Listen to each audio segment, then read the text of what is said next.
Hermanos, el divorcio era un serio problema en los días del Señor, eso lo vamos a ver en un momento, pero en esta época ha llegado a ser una epidemia. En la década del 2005 al 2014, en República Dominicana, se registraron 176.561 divorcios. Estamos hablando de un promedio de más de 17.000 divorcios al año. Miles y miles de personas fueron afectadas, directa o indirectamente, por cada uno de esos divorcios. Los hijos, los padres de ambas partes, amigos cercanos, amigos mutuos. Si a eso le añadimos la cantidad de matrimonios que no se han divorciado legalmente, pero que viven dentro de la misma casa y bajo el mismo techo, como si estuvieran divorciados, estamos hablando de una crisis de enormes proporciones. Y es una crisis que no parece que vaya a mejorar en el futuro por la forma tan ligera como muchos toman hoy el voto matrimonial. Una conocida actriz de televisión norteamericana, que para colmo profesa ser cristiana, dijo lo siguiente después de haberse divorciado de su esposo para poder dedicarse más de lleno a su carrera. Ella dice: yo soy más feliz ahora que lo que era antes del divorcio, porque ahora soy yo misma tomando mis propias decisiones. Y más adelante añadió: mi esposo y yo ahora somos más felices siendo amigos divorciados que siendo enemigos casados. Eso suena bastante lógico, ¿verdad? Parece razonable pensar que es mucho mejor tener un amigo con el que una vez estuviste casado que tener a un enemigo en tu misma casa. Eso parece razonable. Pero hermanos, ¿qué enseña la palabra de Dios con respecto a esto? ¿Es el matrimonio una relación que podemos tratar con tanta ligereza, que podemos dar por terminado a conveniencia? Esa es la pregunta que yo quisiera responder en esta mañana a la luz de este pasaje del Evangelio de Marcos, que gira en torno, a una pregunta que hicieron los fariseos. Ellos estaban interesados en hablar acerca del divorcio, pero como veremos en un momento, Jesús estaba interesado en hablar acerca del matrimonio. Ellos querían saber acerca del divorcio. Jesús quería que todos nosotros supiéramos algo acerca del matrimonio. Dice en el capítulo 10, versículo 1, una vez más: levantándose de allí, Jesús se fue a la región de Judea y al otro lado del Jordán, y se reunieron de nuevo las multitudes junto a él, y una vez más, como acostumbraba, les enseñaba. En este versículo estamos entrando en el último tramo del ministerio terrenal de nuestro Señor Jesucristo. El Señor ha salido definitivamente de la región de Galilea al norte de Palestina y se dirige hacia la región de Judea, al otro lado del Jordán, es decir, hacia una región, un lugar llamado Perea. Ahora, ¿por qué ese dato es importante? Bueno, ese dato es importante porque esa región estaba gobernada por Herodes Antipas. Y si ustedes recuerdan, Herodes Antipas le había quitado la mujer a su hermano Felipe y se había casado con ella, y luego mató a Juan el Bautista porque había denunciado su divorcio ilegítimo. Y era en ese lugar donde se encontraba Jesús cuando los fariseos vinieron con esta pregunta inocente. Una gran multitud se congrega a su alrededor. El Señor comienza a enseñarles la palabra y entonces aparecen los fariseos y deciden ponerle al Señor una emboscada, preguntándole sobre un tema sumamente controversial y sumamente peligroso en esa región particular de la tierra de Palestina: la legitimidad del divorcio. Versículo 2: y se le acercaron algunos fariseos y para ponerle a prueba le preguntaban si era lícito a un hombre divorciarse de su mujer. En Mateo 19:3, que es el pasaje paralelo, nosotros encontramos la misma pregunta, pero en términos más concretos. ¿Es lícito a un hombre divorciarse de su mujer por cualquier causa? Noten, mis hermanos, y esto es importante, que ellos están presuponiendo que el divorcio está permitido. La pregunta no es si era lícito el divorcio, la pregunta es si era lícito hacerlo por cualquier causa, hacerlo por cualquier motivo. Y el trasfondo de esta pregunta es la correcta interpretación de lo que decía la ley de Moisés en Deuteronomio 24. Los israelitas habían estado inmersos en la cultura egipcia por más de 400 años, donde fueron esclavos, y habían absorbido muchas de sus costumbres paganas, incluyendo una visión muy ligera acerca del matrimonio. Tal parece que el divorcio era muy común entre los israelitas en ese tiempo, pero en vez de prohibir el divorcio, lo que hace el Señor es regularlo, introduciendo una limitante en un caso particular. Yo voy a leerles Deuteronomio 24, no tienen que buscarlo, pero en los versículos 1 al 4, esto es lo que dice la palabra de Dios. Cuando alguno toma una mujer y se casa con ella, si sucede que no le es agradable por haber encontrado algo reprochable en ella, y le escribe certificado de divorcio y lo pone en su mano y la despide de su casa, y ella sale de su casa y llega a ser mujer de otro hombre. De paso, hermanos, Dios no habla por hablar. Si Dios tuvo que regular en ese caso, es porque eso estaba sucediendo muy a menudo. Los hombres estaban divorciándose de sus mujeres por cualquier cosa. Ellas se iban y se casaban con otra persona, y dice ahora el Señor: si el segundo marido también la aborrece y le escribe certificado de divorcio, lo pone en su mano y la despide de su casa, o si muere este último marido que la tomó para ser su mujer, y aquí está la ley: al primer marido que la despidió no le es permitido tomarla nuevamente como mujer, porque ha sido menospreciada, pues eso es abominación ante el Señor. No traerás pecado sobre la tierra que el Señor tu Dios te da por heredad. Es a ese pasaje que están aludiendo los fariseos en Marcos capítulo 10. Ahora, este pasaje no promueve el divorcio.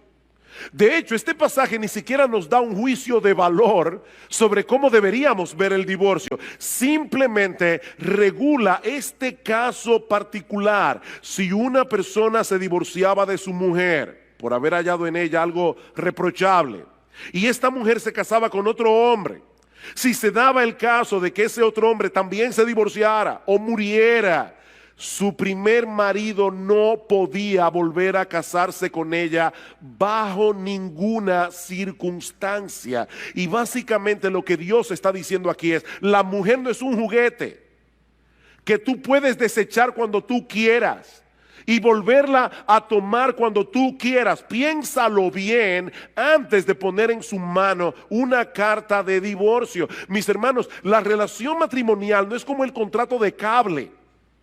Cuando tú tienes un cable, cable TV en tu casa, tú puedes buscar otra compañía, a tratar, a ver si los canales que tienes son mejores que los que tú tienes en el otro plan. Y si no te conviene, puedes volver a la otra compañía, de nuevo, a la anterior. Pero Dios está diciendo: no hagas eso con el matrimonio. El matrimonio es un vínculo sagrado. El matrimonio no puede ser tratado con tanta ligereza.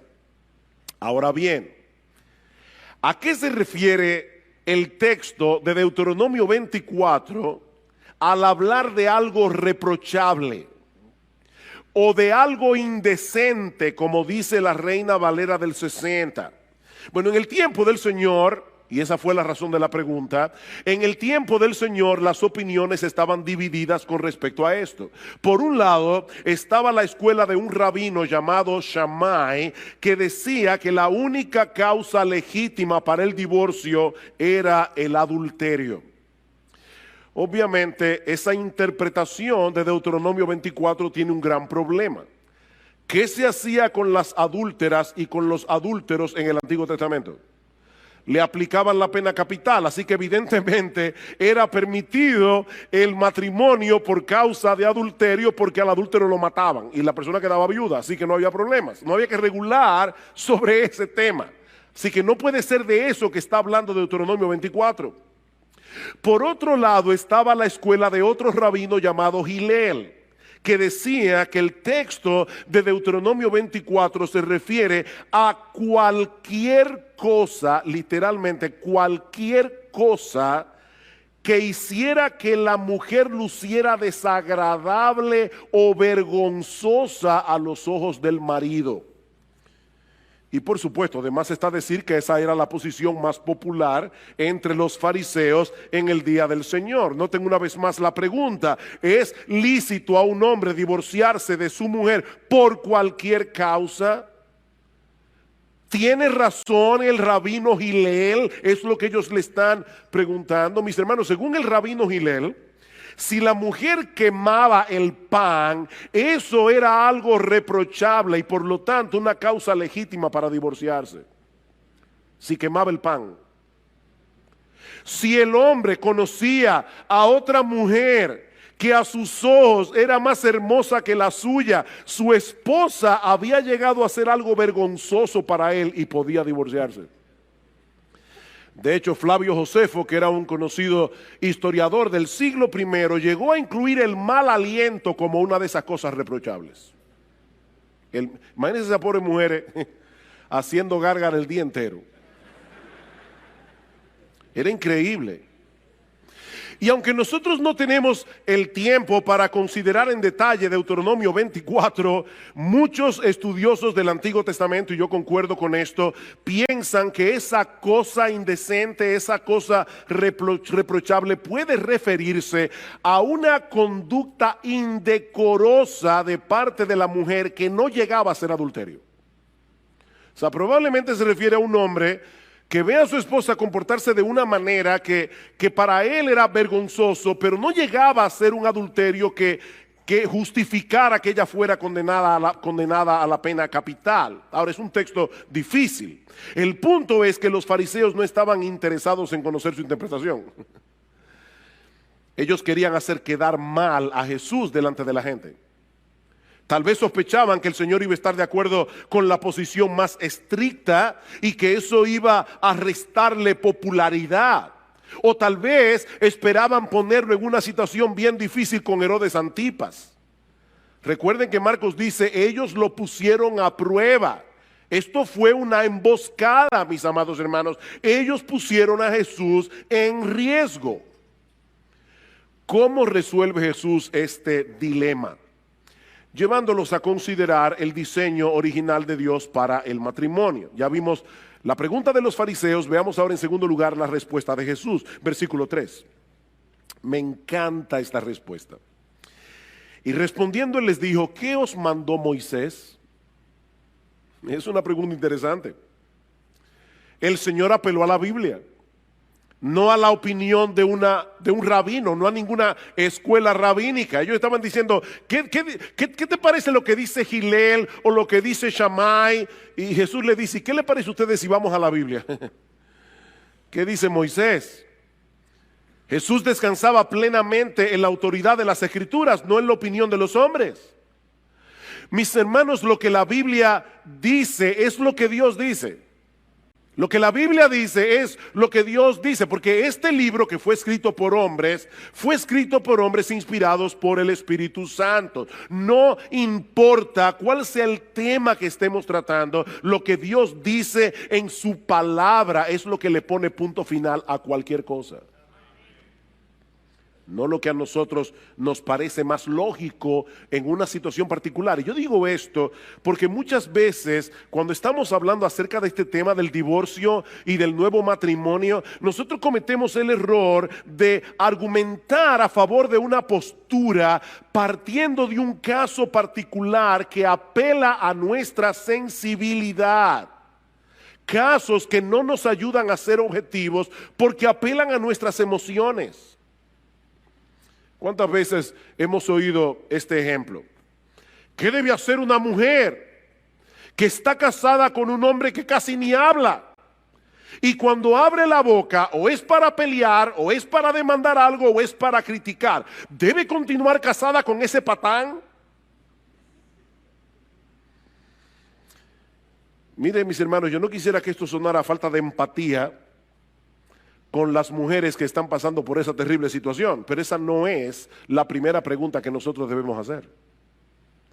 La primera pregunta es, ¿qué dice Dios en su palabra acerca del matrimonio? Otra vez, el Señor Jesucristo es la segunda persona de la Trinidad. Él es la compasión encarnada. Si hay alguien, mis amadas hermanas, que entienden cuando ustedes son maltratadas verbalmente o emocionalmente por sus maridos, si hay alguien que las entiende, es el Señor. Sin embargo, Él basó su argumentación en las Escrituras.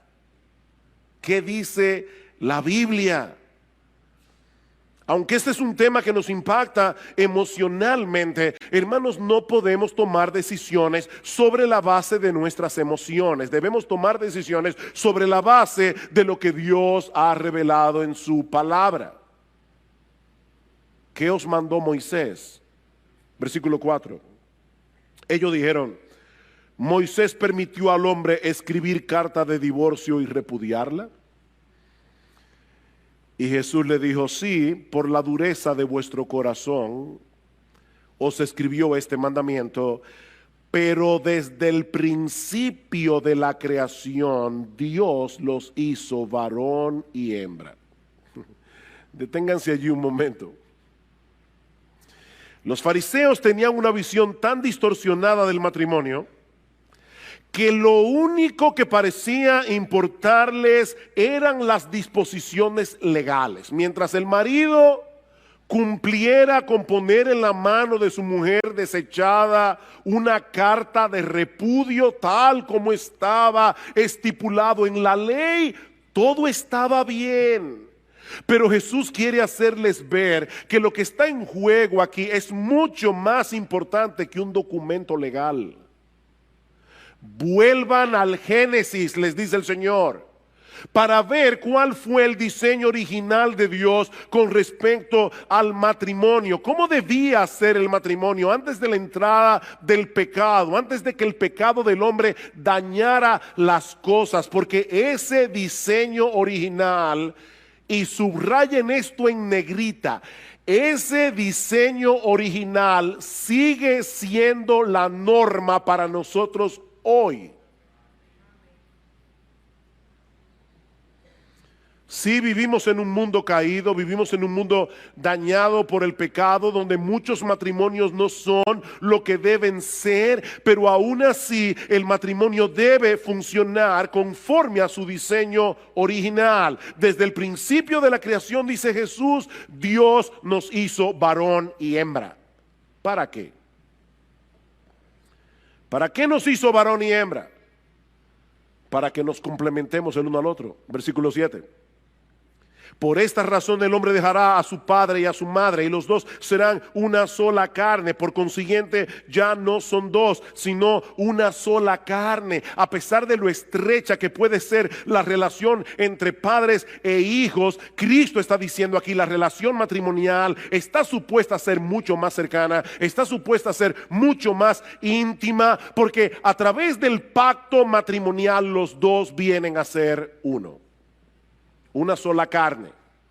Eso no sucede con ninguna otra relación terrenal, ni siquiera la relación entre padres e hijos. El hombre y la mujer quedan adheridos el uno al otro, de tal manera que ya no es tu vida, mi vida, es nuestra vida. Los planes de ambos, los anhelos, los problemas, las circunstancias se funden en uno solo. Y de esa manera el matrimonio viene a ser una figura, una parábola viviente, una representación de la relación que Cristo tiene con su iglesia. Eso es lo que dice Pablo en Efesios capítulo 5. Maridos, amad a vuestras mujeres, así como Cristo amó a la iglesia y se entregó a sí mismo por ella para santificarla, habiéndola purificado en el lavamiento del agua por la palabra. Dice cuando tú te casas con tu mujer, tú eres un cuerpo con ella. Y Pablo dice, grande es este misterio, mas yo digo esto con respecto de Cristo y de la iglesia. Este mega misterio es con respecto a Cristo y la iglesia. Mis hermanos, es por eso que este asunto del matrimonio es tan importante. No solo porque el matrimonio es la relación más fundamental de la sociedad humana, sino porque está llamado a ser una parábola viviente del evangelio. Desde el principio de la creación, Dios diseñó el matrimonio para que representara otra cosa mucho más sublime que la relación romántica entre un hombre y una mujer. Él nos creó varón y hembra, con nuestras similitudes y con nuestras diferencias. ¿Para qué? Para que fuéramos capaces de unirnos y complementarnos el uno con el otro. Ese es el diseño original de Dios.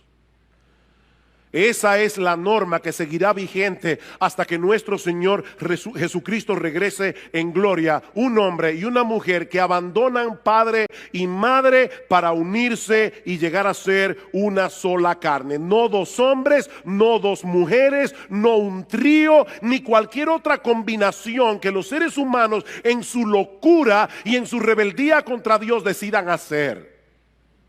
Un hombre y una mujer. Y precisamente sobre la base de ese diseño, escuchen ahora la conclusión del Señor, versículo 9. Por lo tanto, lo que Dios ha unido, ningún hombre lo separe. Por lo tanto, cuando un hombre y una mujer vienen a ser uno a través del vínculo sagrado del matrimonio, Dios pone su sello sobre esa unión. Y por lo tanto, ningún hombre tiene derecho a quebrar ese sello. Mis hermanos, ese es el estándar de Dios y ese tiene que ser el estándar de la iglesia. Ese es el estándar de Dios. No es la perspectiva de nuestra cultura la que debe determinar nuestra perspectiva del matrimonio. Es la perspectiva de Dios revelada en su palabra. Es como si Dios tomara a un hombre y a una mujer y los pegara el uno al otro con un pegamento celestial. Y no conforme con eso, pone un sello en el punto de unión para que nadie se atreva a romper ese sello. En Malaquías capítulo 2, Dios es bien claro en el versículo 15. Dice, Dios aborrece el divorcio. Dios odia el divorcio. A Dios le repugna el divorcio. Eso es lo que dice la Biblia. Y de hecho, el texto de Malaquías es bien fuerte porque dice, y al que mancha de violencia sus vestidos. Y parece que la idea es como si tú le enterraras un puñal a la otra persona y su sangre te salpicara. Dios odia el divorcio. Alguien decía que hay al menos 3 cosas que nosotros podemos decir con toda seguridad acerca del divorcio, a la luz de la enseñanza bíblica. 3 cosas con las que todo creyente debe estar de acuerdo. Hay controversias en el pueblo de Dios con respecto a este tema, pero yo voy a decir 3 cosas que si tú eres cristiano y tú crees en la Biblia, tú vas a estar de acuerdo conmigo. La primera es que todo divorcio es contrario al diseño original de Dios. Todo divorcio es contrario al diseño original de Dios. Eso es lo que el Señor está diciendo aquí. En el principio, Dios los creó varón y hembra para que se unieran el uno al otro en un vínculo indisoluble. Eso no puede estar sujeto a debate entre personas que creen que la Biblia es la palabra de Dios. Lo segundo es que cada divorcio envuelve el pecado de uno de los cónyuges. Siempre, o de los dos. Eso tampoco puede ser debatido. Siempre que ocurre un divorcio hay pecado de por medio.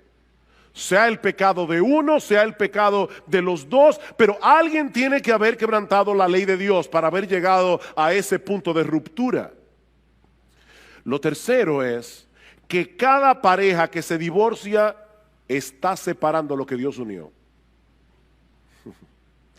Cada pareja que se divorcia está separando lo que Dios unió. Eso tampoco es debatible.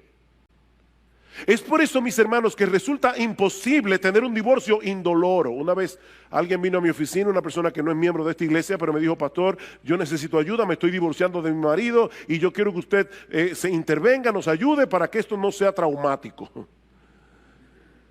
Yo le dije: mira, yo te quiero mucho, pero yo no puedo hacer eso. Es imposible tener un divorcio que no sea traumático. Ni el mejor consejero del mundo, y yo no lo soy, pero ni el mejor consejero del mundo puede ayudarlos para tener un divorcio indoloro. Cuando nosotros pegamos dos pedazos de madera con un pegamento bien potente, no se pueden volver a separar sin que se rompan en algún lado. Eso es imposible.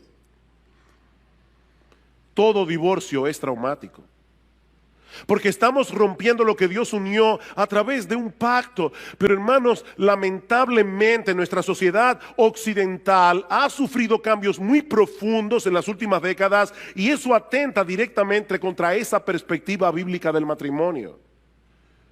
Hasta hace relativamente poco tiempo la gente solía pensar en el matrimonio como una unión contractual permanente, diseñada con el fin de proveer amor mutuo, procreación y protección. Y que esa unión contractual imponía sobre los cónyuges obligaciones con respecto a Dios y con respecto a la sociedad. Ese era el concepto que la gente tenía antes del matrimonio.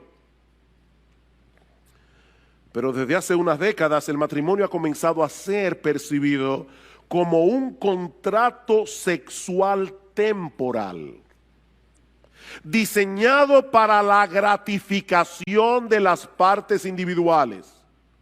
En otras palabras, lo que antes era una institución pública para el bien común, ahora es un arreglo privado para la satisfacción del individuo.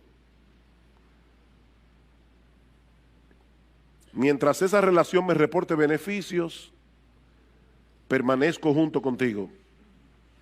Cuando comience a ser un estorbo, lo damos por terminado y me busco otra relación. Pero eso es totalmente contrario al diseño de Dios para el matrimonio. Mis hermanos, de acuerdo a la perspectiva de Dios revelada en su palabra, yo tengo que amar a mi cónyuge. Yo tengo que hacerlo, porque yo me comprometí a hacerlo en el pacto matrimonial. Yo no tengo otra opción. Yo no tengo otra opción. Tú no tienes otra opción. Decía el puritano Henry Smith: un hombre debe elegir primero a quién amar y luego amar su elección. ¿Oíste eso? Elige primero a quién amar y luego ama tu elección, porque tú no tienes otra elección, no tienes otra opción. De hecho, eso fue lo que hizo Jesús, ¿o no? Jesús eligió al objeto de su amor y ahora lo ama. Y eso es lo que tú prometiste hacer el día de tu boda. Eso fue lo que tú prometiste hacer. Ay, pastor, mire que yo cuando me casé yo no era creyente. Yo no sé si tú eras pagano. Cuando tú te casaste, eso fue lo que tú prometiste en tu voto matrimonial, y Dios le puso un sello a ese voto. Ese fue el voto sagrado que tú hiciste delante de Dios y delante de los hombres. Es de ese modo que nosotros vamos a representar la relación que tiene Cristo con su iglesia, como dice el pasaje de Efesios que leímos hace un momento. Cristo nos amó cuando no había nada bueno en nosotros que nos hiciera dignos de su amor. ¿O no es así? Y ahora Él está trabajando en nosotros, porque hay muchas cosas todavía en nuestro carácter que a Cristo no le agradan. Pero ¿qué está haciendo Cristo? Él está trabajando en nosotros para que algún día nosotros lleguemos a ser la esposa que Él quiere que seamos. Y Él diseñó el matrimonio para hacer visible ante los ojos del mundo esa clase de amor. Él no nos ama por lo que somos, Él nos ama a pesar de lo que somos. Y es en virtud de ese amor que Él nos está santificando gradualmente para llegar a ser la esposa que Él quiere que nosotros seamos. Eso significa, mis hermanos, que el amor de Cristo por nosotros no depende de lo que nosotros hagamos, no depende de lo que dejemos de hacer. El amor de Cristo por nosotros depende de su elección y de su pacto. De eso depende el amor de Jesús. Él nos escogió por el puro afecto de su voluntad, es decir, por una razón que solo está en Él, no en nosotros, y Él decidió unir nuestras vidas con la suya, con un vínculo que no podrá ser quebrantado de ninguna manera. ¿Quién nos separará del amor de Cristo? Romanos 8, nadie, nadie. Y ahora Él manda a los esposos a que amen a sus esposas como Él ama a la suya. A veces las mujeres dicen, oye, a nosotros nos tocó la parte más dura, la sumisión. De verdad, hermanas, que a ustedes les tocó la parte más difícil. A nosotros nos tocó amar a nuestras esposas como Cristo amó a la iglesia. ¿Qué es más demandante? Ama a tu esposa como Cristo amó a la iglesia. Eso es lo que Pablo está diciendo en Efesios 5. Amen a sus esposas como yo amo a la mía, dice Jesús. En vez de estarse quejando de sus debilidades, en vez de estarse quejando de sus pecados y llenándose de amargura contra vuestras esposas, hagan todo lo que esté a vuestro alcance para ser agente de cambio en sus vidas. Con la ayuda de Dios. Esa es la enseñanza de Efesios 5. El que ama a su mujer a sí mismo se ama. Porque nadie aborreció jamás a su propia carne, sino que la sustenta y la cuida, como también Cristo a la iglesia. Y a través del voto matrimonial, esa mujer es ahora tu carne. Tú no puedes dañarla a ella sin dañarte tú.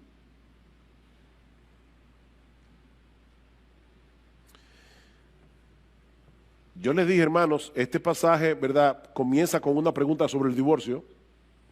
Pero de lo que habla Jesús es del matrimonio. Ahora, ¿qué del divorcio? ¿Quiere decir entonces que no existe ninguna razón legítima para que una pareja se divorcie? Eso nos lleva a nuestro tercer encabezado. Ya vimos la pregunta de los fariseos, luego la respuesta de Jesús. Veamos ahora en tercer lugar la pregunta de los discípulos. Versículo 10. Y ya en la casa, los discípulos volvieron a preguntarle sobre esto. Yo me imagino a los apóstoles diciendo, pero ven acá, a final de cuentas, él no respondió a la pregunta. Ellos se quedaron dándole mente al asunto. Por lo menos no lo respondió directamente. Y yo supongo que Jesús no quiso responder, por lo menos por dos razones. Por un lado, porque no era una pregunta sincera, eso ya lo vimos hace un momento, esto fue una emboscada. Esto no era una pregunta sincera, ellos no tenían ningún interés de entender mejor las escrituras, ellos querían desacreditar a Jesús. Y el Señor decidió no responderles. Pero yo pensaba, estudiando ese texto esta semana, ¿y no será también que Cristo no quiso responder directamente porque Él quería dejar en la multitud una visión elevada del matrimonio? Recuerden que los fariseos no eran los únicos que estaban allí ese día. Si leen el versículo 1 otra vez, allí dice que Cristo estaba rodeado de multitudes. Ahí había mucha gente. Muchísima gente. Y es muy probable que el Señor hubiera querido dejar en sus mentes la idea de que lo importante no es si existe alguna razón legítima para divorciarse. Lo importante es recordar que hay muchas razones para seguir casado.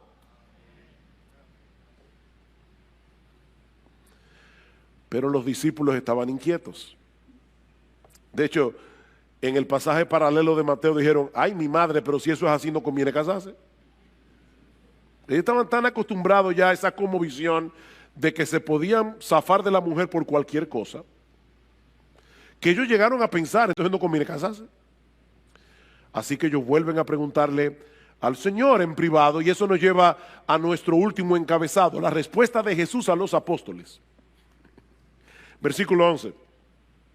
Y Él les dijo, esto es en privado ahora a los discípulos, cualquiera que se divorcie de su mujer y se case con otra comete adulterio contra ella. Y si ella se divorcia de su marido y se casa con otro, comete adulterio.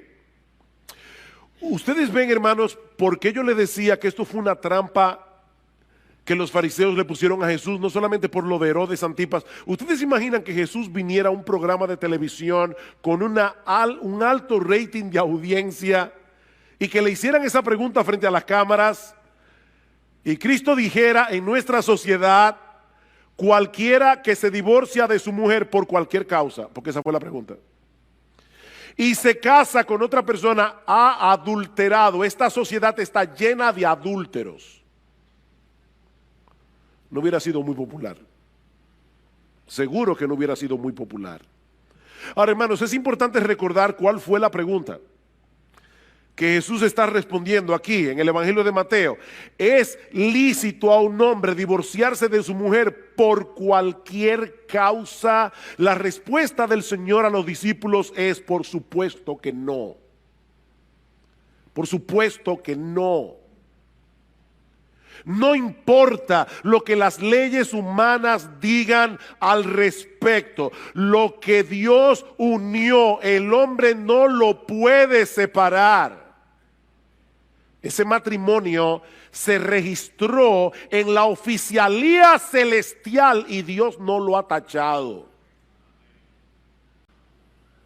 De manera que si un hombre se divorcia de su mujer por cualquier causa y se casa con otra, está cometiendo adulterio. Y lo mismo ocurre en el caso de una mujer que se divorcia de su marido y se casa con otro hombre. Están cometiendo adulterio porque a los ojos de Dios continuaban casados.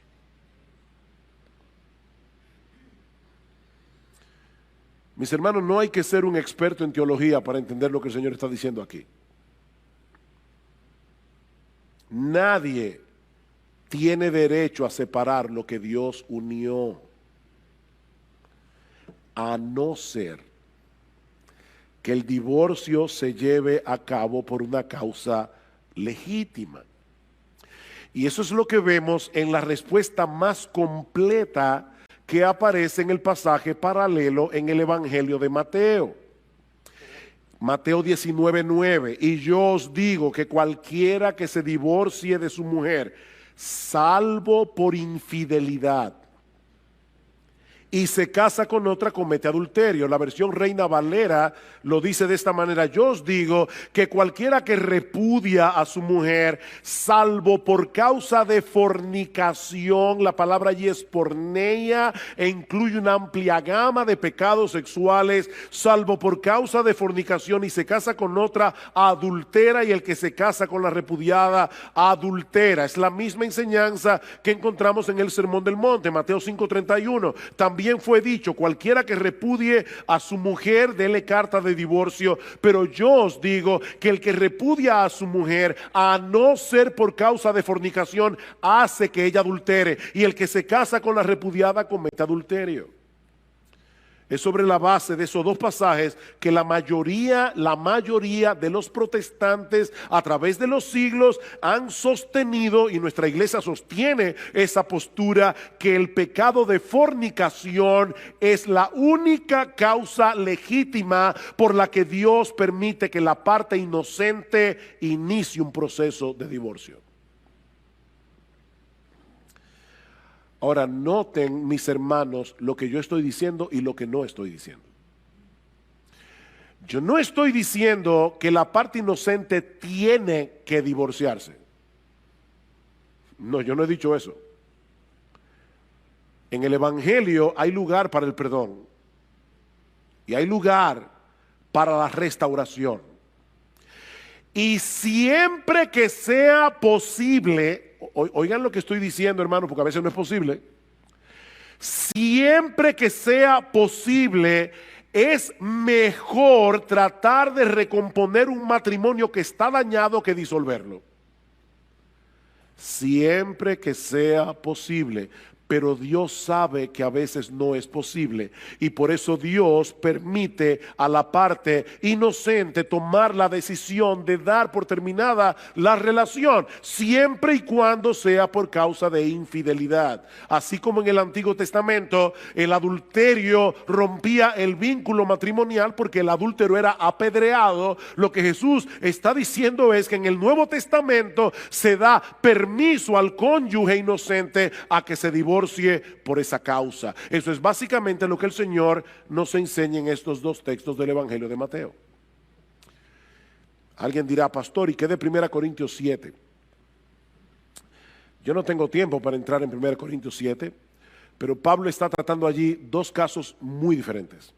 En primer lugar, está tratando el caso de dos creyentes que porque la relación matrimonial está tan deteriorada, deciden separarse. Y Pablo dice, si a pesar de lo que ya el Señor dijo acerca del matrimonio, ustedes deciden separarse, no se pueden volver a casar.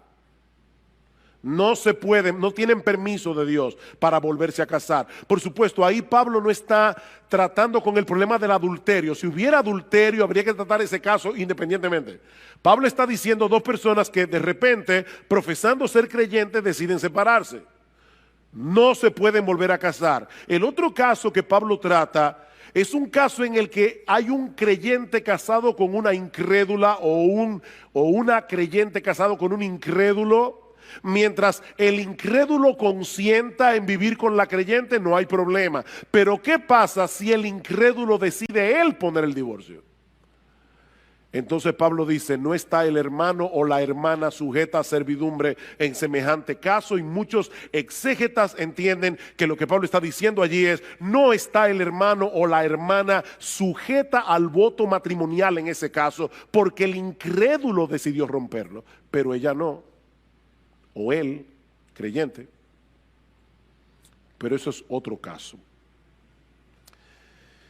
Mis hermanos, yo quisiera concluir trayendo tres palabras de aplicación en esta mañana a tres grupos distintos que se encuentran en esta iglesia.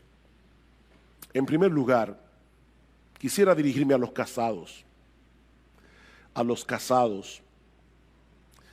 Queridos hermanos, amigos que están aquí en esta mañana, el matrimonio no es un juego. El matrimonio no es un juego. Y el divorcio no es el único mal que afecta el matrimonio. El matrimonio es un pacto de compañía, como vemos en Proverbios capítulo 2, versículo 14, Malaquías capítulo 2, Proverbios 2:16, Malaquías 2:14. Es un pacto. Una promesa sobre la que yo juro. De manera que cuando un hombre o una mujer es indiferente hacia su cónyuge o está violando el papel que Dios le asignó en ese matrimonio donde debían complementarse el uno al otro, están violando el pacto que hicieron en la presencia de Dios. Y mis amados hermanos casados, amigos casados, nadie puede violar ese pacto sin sufrir las consecuencias. El que ama a su mujer, a sí mismo se ama. ¿Sabes por qué? Porque tu mujer es tu cuerpo. Tu mujer es tu otra mitad. Tú no puedes dejar de amar a tu esposa sin ser afectado tú. Mis hermanos, estamos viviendo tiempos muy difíciles. Por encima de todas las cosas, protejan sus matrimonios. Denle tiempo a sus matrimonios. Un buen matrimonio no se cultiva por ósmosis. Un buen matrimonio no se cultiva por generación espontánea. Un buen matrimonio hay que cultivarlo. Cuiden sus matrimonios. Protejan sus matrimonios. Recuérdense una y otra vez que el gran propósito del matrimonio no es que seamos felices en esa relación. Sí, me oíste bien. Me oíste bien. El gran propósito del matrimonio no es que seamos felices, aunque como consecuencia de cumplir el propósito por el cual Dios diseñó el matrimonio, se derive la felicidad. Como una consecuencia. Pero Dios no diseñó el matrimonio para que seamos felices. Dios no diseñó el matrimonio para que la otra persona supla lo que yo entiendo que son mis necesidades. Y son muchas las necesidades que son cubiertas en el matrimonio. Pero mi amado hermano, mi amada hermana, recuerda, el gran propósito del matrimonio es que representemos ante el mundo el tipo de amor, de relación que Cristo tiene con su iglesia. Tú no te casaste con un ángel. Te casaste con un pecador. Te casaste con una pecadora. Y Dios te llamó a ti a ser un agente de cambio en su vida. Cuida tu matrimonio. Dios quiere usar tu matrimonio para santificarte. Cuida tu matrimonio. En segundo lugar, yo quisiera dirigir unas palabras de aplicación a los solteros. Procuren casarse. Procuren casarse. Pablo dice eso en 1 Corintios 7. Pero no lo hagan a la ligera. No lo hagan a la ligera. No se lleven simplemente de lo que ven vuestros ojos. Proverbios capítulo 11, versículo 22 es muy claro. El Espíritu Santo inspiró al autor de Proverbios para escribir estas palabras. Como zarcillo de oro en el hocico de un cerdo es la mujer hermosa apartada de razón.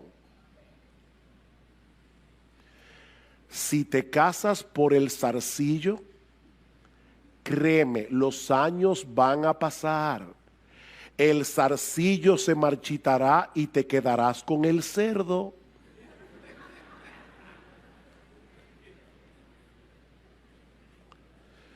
Procura casarte, pero no lo hagas a la ligera. No lo hagas por razones equivocadas. Yo no sé cuántas veces se ha dicho esta frase: yo me divorcié porque yo no encontré en el matrimonio lo que yo estaba buscando. ¿Y qué era lo que tú estabas buscando? ¿Qué era lo que tú estabas buscando?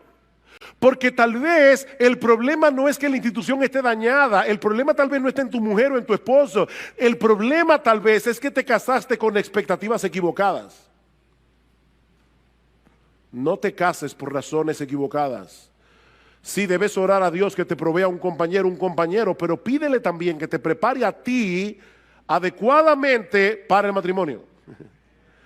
Pídele a Dios que te prepare a ti. Recuerda, mi hermano, mi hermana, que tú no estás buscando primariamente a una persona que te ame. No, tú no estás buscando primariamente a una persona que te haga sentir especial. Lo que tú debes estar buscando es una persona a quien amar, como Cristo te amó a ti. Mis amados hermanos, exigirle a un hombre o a una mujer, exigírselo, que se quede sin casar, para servir a Dios o por cualquier razón, cuando esa persona no tiene el don de quedarse así, es colocarlo en una posición sumamente arriesgada. Versículo 7. Quisiera más bien que todos los hombres fuesen como yo, pero cada uno tiene su propio don de Dios, uno a la verdad de un modo y otro de otro. El celibato, dice Pablo, es un don que no todo el mundo tiene. Versículo 8, digo pues a los solteros y a las viudas que bueno les fuera quedarse como yo. Y vamos a ver más adelante por qué el apóstol Pablo parece estar aquí promoviendo la soltería. Pero sigue diciendo en el versículo 9, pero si no tienen don de continencia, cásense, pues mejor es casarse que estarse quemando. Noten, hermanos, el balance de Pablo en este texto. Repito, si una persona decide quedarse soltera, está en su derecho de hacerlo. Los solteros no son ciudadanos de segunda categoría en el reino de Dios. No olviden, mis hermanos, que el apóstol Pablo era soltero y tuvo una vida sumamente plena. Tuvo una vida sumamente fructífera para la gloria de Dios. ¿Y por qué yo digo esto? Bueno, porque lamentablemente aún en las iglesias cristianas algunos parecen pensar que el matrimonio es una especie de graduación. El matrimonio. De manera que si una persona llega a cierta edad y todavía no se ha casado, es como si tuviera una mancha en su currículum. Lamentablemente, aún dentro de la iglesia, hay personas que piensan así, le meten una presión, sobre todo a las solteras. Mija, ¿cuándo es que te vas a casar? Bueno, ¿y qué tú quieres? Que pongan anuncio en el periódico. ¿Qué es lo que tú quieres que yo haga? Hermanos, dejen esa presión, eso no es correcto. Eso no es correcto. La soltería en sí misma no es algo vergonzoso. No es una mancha en el currículum de nadie. Aunque yo debo hacer la salvedad, sobre todo, y me refiero aquí a los hombres mayormente, yo quiero hacer la salvedad de que es posible de que algunos permanezcan solteros por falta de diligencia o incluso por una razón completamente egoísta. Eso es posible. Pero la soltería en sí misma no debe ser motivo de vergüenza para nadie. Ahora, al mismo tiempo, Pablo reconoce que no todos tienen las mismas necesidades, no todos tienen el mismo don de Dios, y por eso exhorta a los solteros en general a casarse. ¿Y qué de los que ya están casados? ¿Pueden ellos dentro del matrimonio practicar el celibato? Bueno, eso es lo que Pablo pasa a responder a partir del versículo 3. Y lo primero que el apóstol Pablo establece claramente en este pasaje es que los casados deben cumplir fielmente el deber conyugal.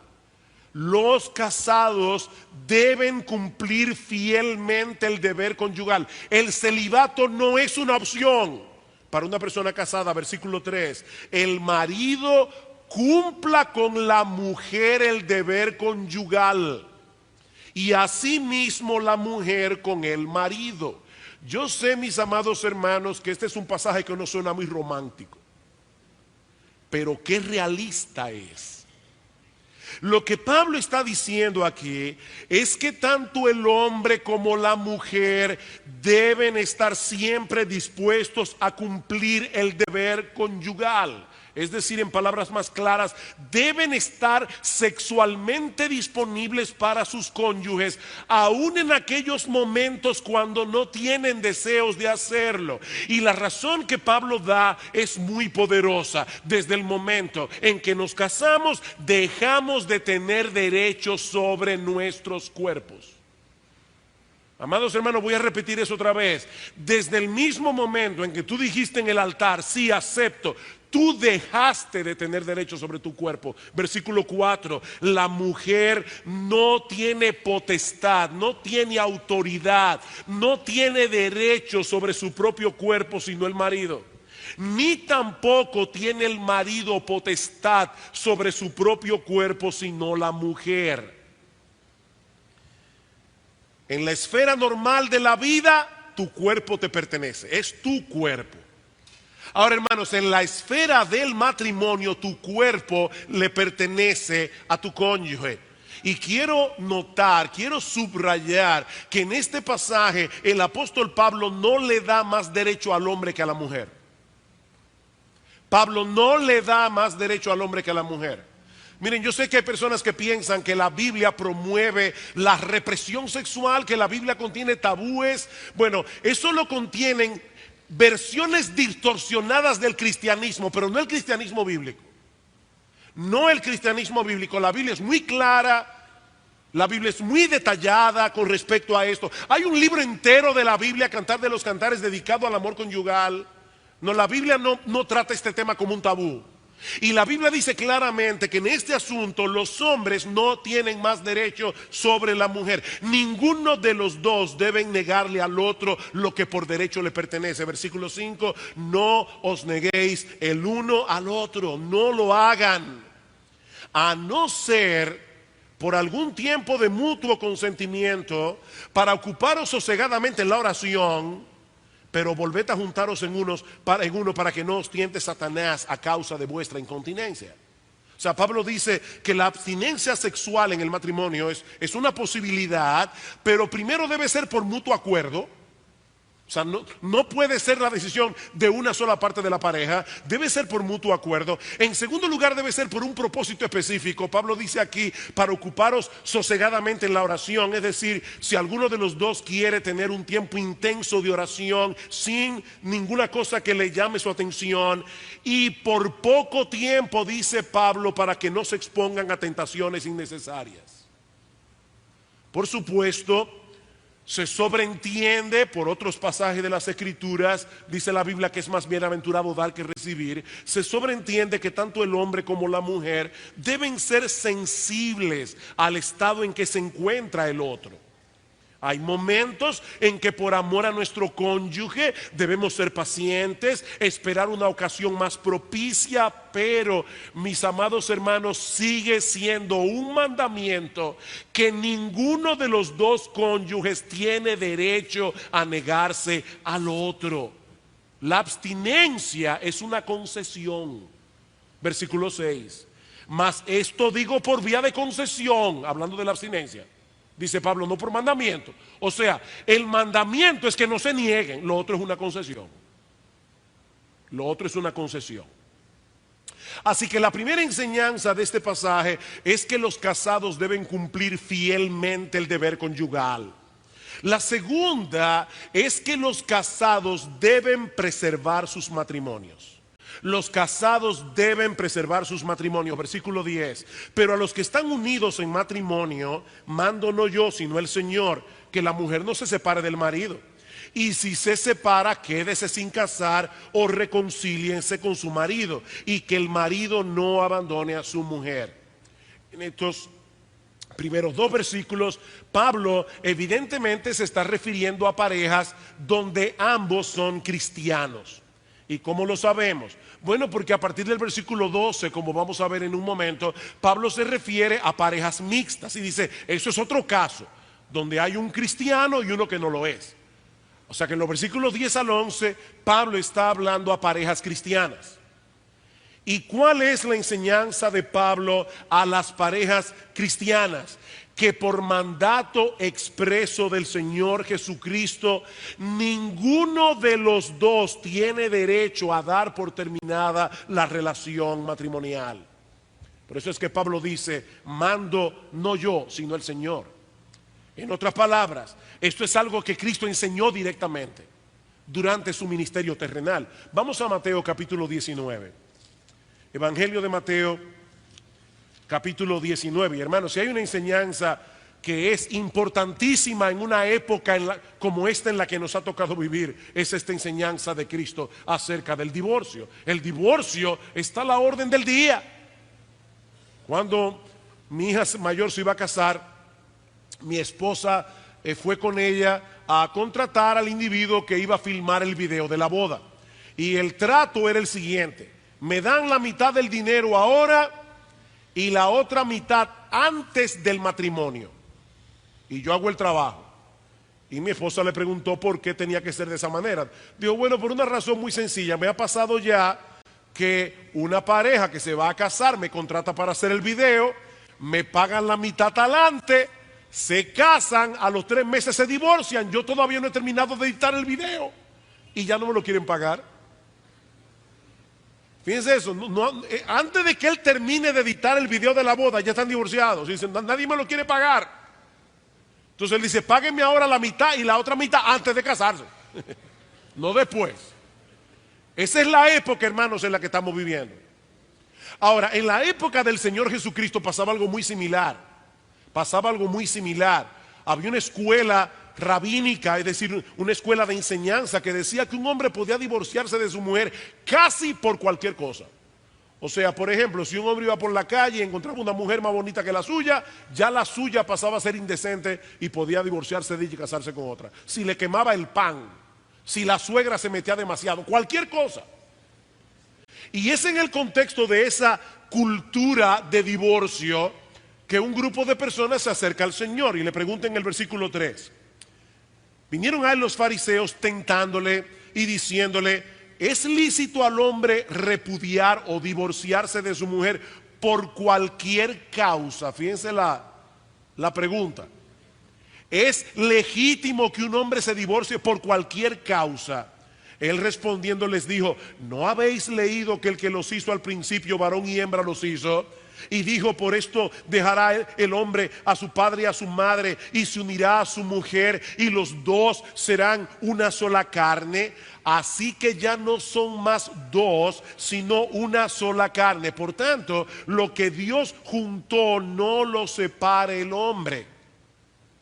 Le dijeron, y aquí está la trampa del texto, ¿por qué Moisés mandó dar carta de divorcio y repudiarla?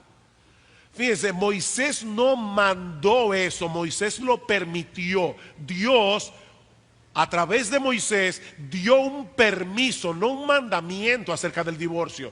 Dice en el versículo 8, Él les dijo, por la dureza de vuestros corazones, Moisés os permitió repudiar a vuestras mujeres, mas al principio no fue así.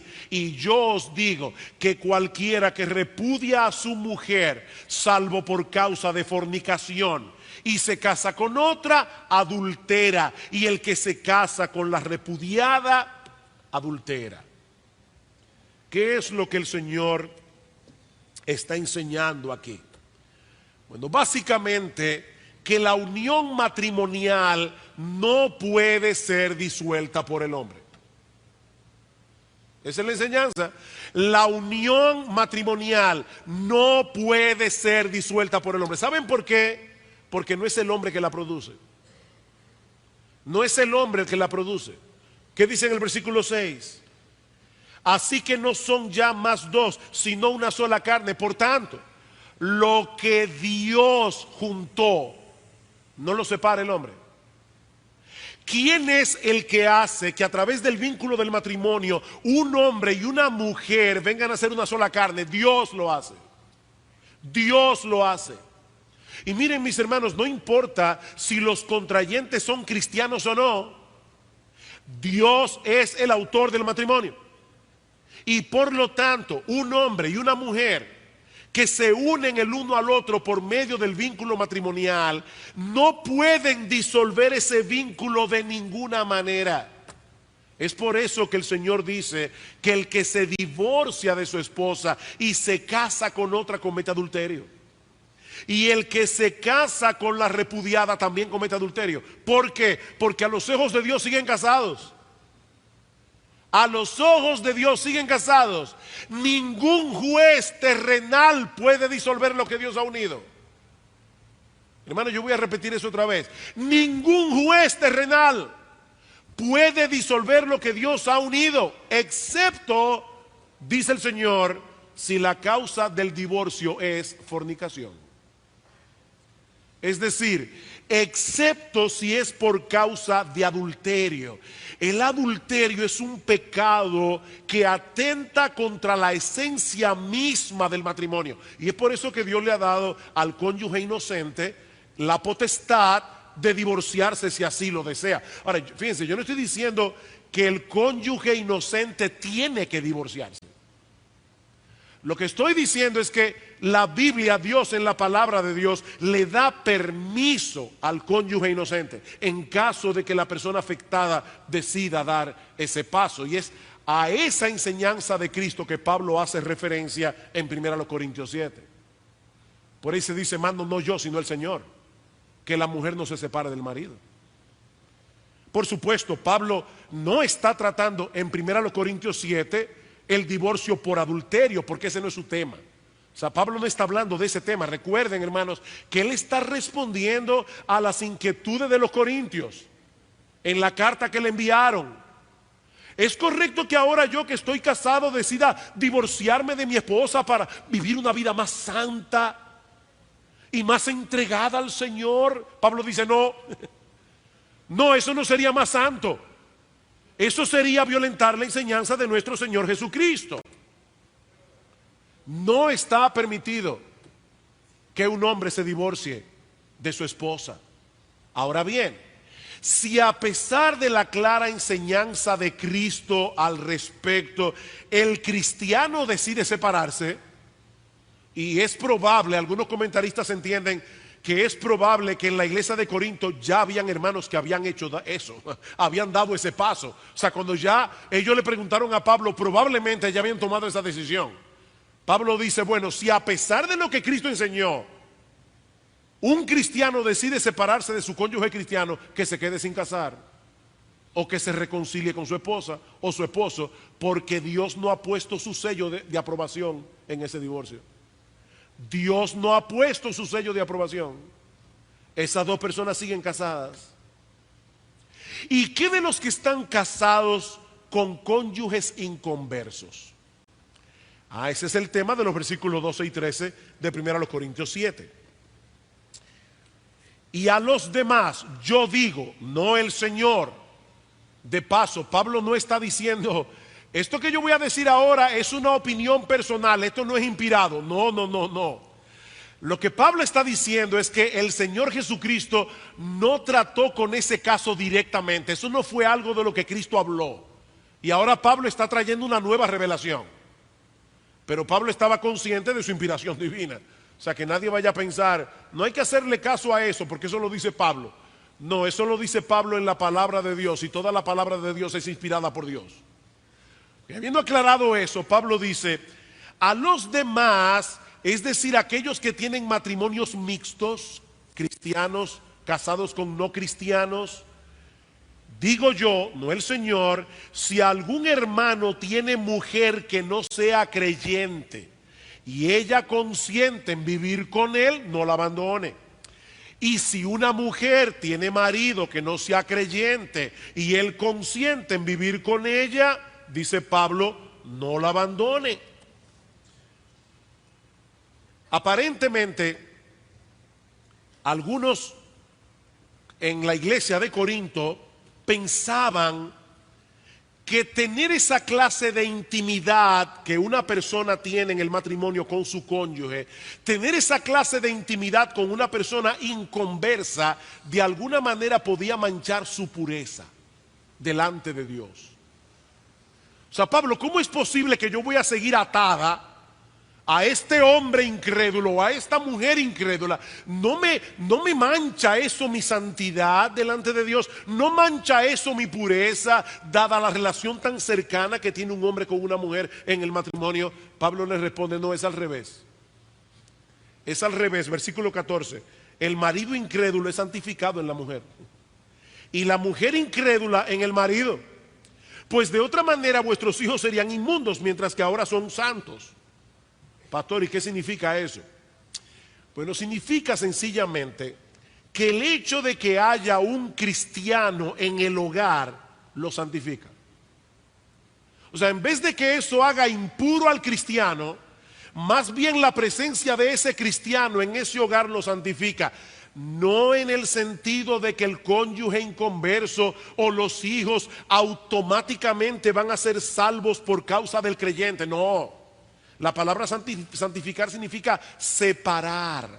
La idea es que la bendición del Señor está sobre esa casa por causa de que hay un hijo suyo ahí. O sea, mi hermano, mi hermana, si tú estás casado o casada con un inconverso, la bendición de Dios está sobre tu casa. Porque tú eres hijo de Dios, tú eres hija de Dios. Aparte de que Dios puede usar al cristiano en esa relación como instrumento de salvación para el cónyuge incrédulo. Versículo 16. Porque ¿qué sabes tú, oh mujer, si quizás harás salvo a tu marido? ¿O qué sabes tú, oh marido, si quizás harás salva a tu mujer? Ven claramente que el cónyuge inconverso no se salva automáticamente por tener una esposa cristiana. Porque Pablo está diciendo, tal vez Dios te use como un instrumento para que tu esposo sea salvo. Lo que quiere decir que no lo es. O sea, mi amigo inconverso, si tú estás aquí en esta mañana y tú estás casado con un creyente, no pienses que por eso tú tienes visa. O sea, tú no tienes visa para el cielo. Tú tienes que convertirte. La salvación es algo muy personal. Eso es una transacción que tú tienes que hacer tú delante de Dios.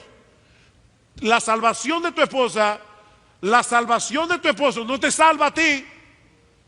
Tú tienes que venir a Cristo en arrepentimiento y fe. Ahora, cristiano, cristiana, Dios puede usarte a ti como instrumento de salvación para tu marido o para tu esposa. Ahora, ¿qué pasa si es el incrédulo el que no quiere seguir viviendo con el cristiano? Versículo 15. Pero si el incrédulo se separa, sepárese. O sea, si es el incrédulo el que pone el divorcio, Pablo le dice aquí, cristiano, cristiana, acepta el divorcio. Pues no está el hermano o la hermana sujeta a servidumbre, es decir, a la ligazón del matrimonio en semejante caso, sino que a paz nos llamó Dios.